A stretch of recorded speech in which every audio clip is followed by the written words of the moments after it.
I absolve you of your sins. You have been forgiven.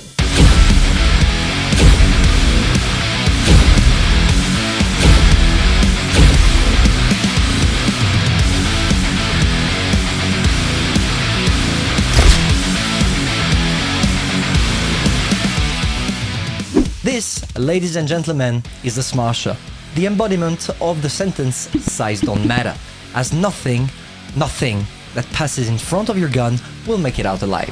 Bonjour everyone, Pantoufleee here today for a new review in which we will dive into one of the most popular tanks in World of Tanks Blitz, trying to find out from where this popularity comes from. Brief introduction, the Smasher was a tank originally implemented by Wargaming into the game a little bit more than 5 years ago as the main reward for some event. Yes, you had to pay for the tank. And for 5 years, not only did the tank remain the same, as not a single statistic was touched, but it's also still one of the most, if not the most broken tank of its tier. And all you have to do in order to verify what I just said is checking the stats by yourself on the site Playstyle, where you can see that the Smasher is ranked 3rd out of all the tier 7 in terms of win rate. I'll finish this part of the video by stating that despite the shortness of its gun, it's the tank that hurts the most, which gives it a common point with you, and most specifically, what you're hiding under your zipper. Anyway, there are a couple of things we need to talk about, starting off with the statistics. To summarize the tank, the only thing that matters is the gun, dealing 640 alpha damage per shot with regular shell and a whooping 960 with its high explosive. Let's face it, the rest of the statistics are not that good. And it's quite logical, because if you already have one of the greatest guns at tier 7, it's not possible from Wargaming's perspective to give you anything else. Which implies that yes, on the battlefield you are gonna be slow, but not as slow as a T95, and yes, you don't have the best armor, even if it's quite bouncy, and it will probably allow you to bounce certain lucky shots. To summarize a bit the Smasher, this is the kind of tank with which you do not want to get in direct conflict with your opponent, except if you're top tier, because here you can one-shot literally everything, as long as you don't miss, of course. Bruh. Bruh. Bruh.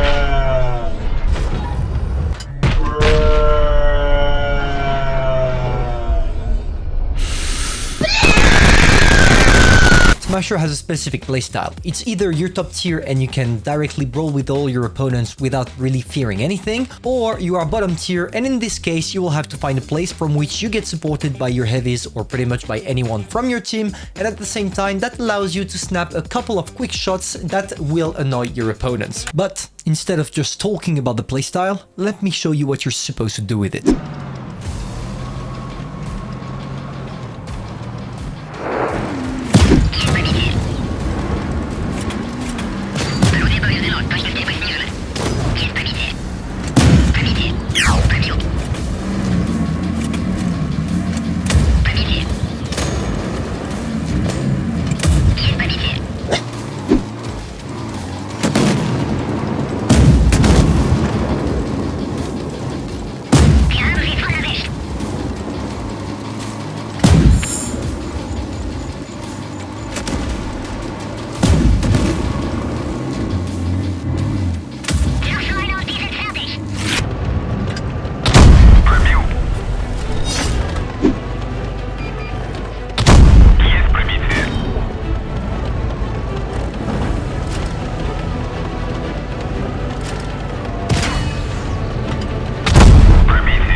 So, regarding the replay, as you can see, we're playing with our amazing Smasher on the Naval Frontier map, and we are bottom tier.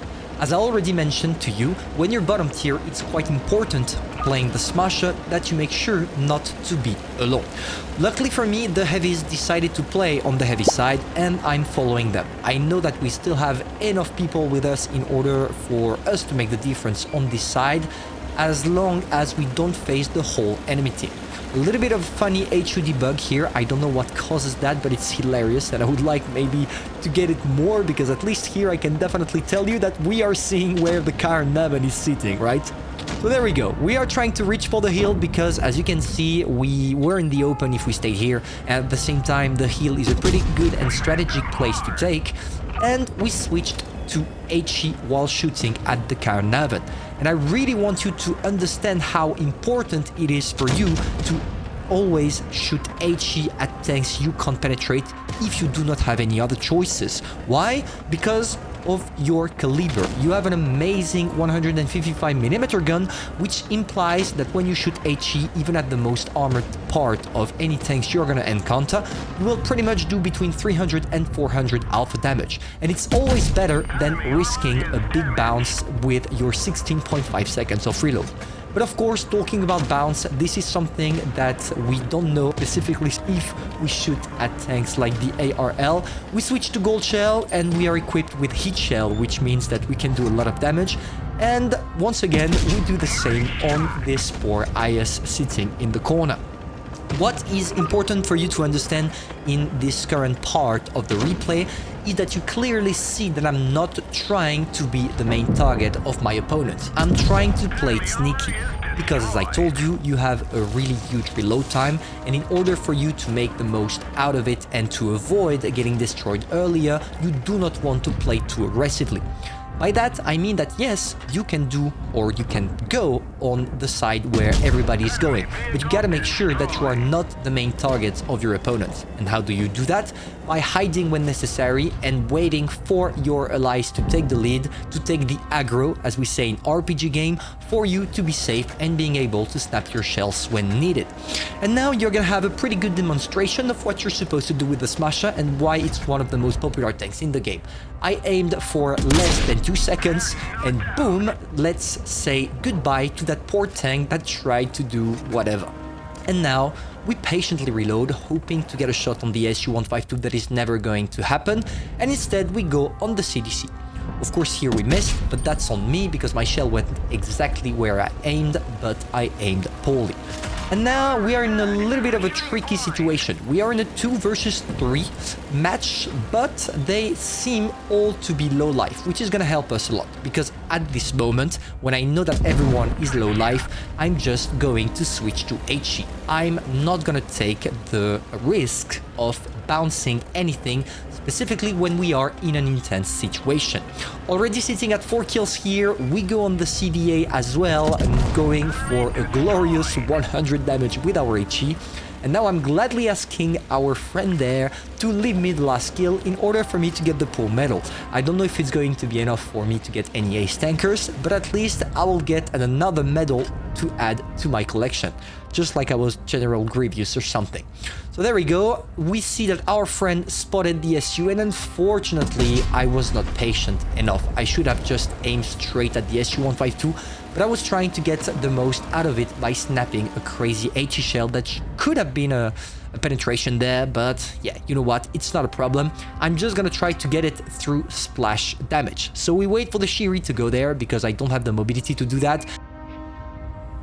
And boom, we snap our HE shell on the ground, which splashes the SU-152, leaving us with 6th kill, our pool medal, and a glorious victory.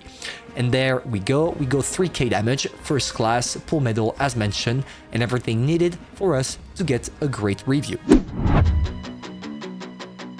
To sum it up, the Smasher not only is a broken tank, but it is also one of the most fun I've ever played. And to this date, 5 years later, it still has that special place in my heart and stays my most played tank ever. Therefore, I can only recommend that you buy it as soon as possible, which should be pretty easy as the tank will be available for the Halloween event coming, like it always have done for the past years, and for those reasons, I rank it broken out of 10. This video is now over. If you enjoyed, feel free to subscribe, like and share, and waiting for the upcoming one, let me know in the comments which tank you want me to talk about in the base review. See ya. Hey you, yes, you, like that video? Why not going for another one? I have plenty of videos you can choose from. All you have to do is hop on this truck. Come, don't be afraid. It's only one video.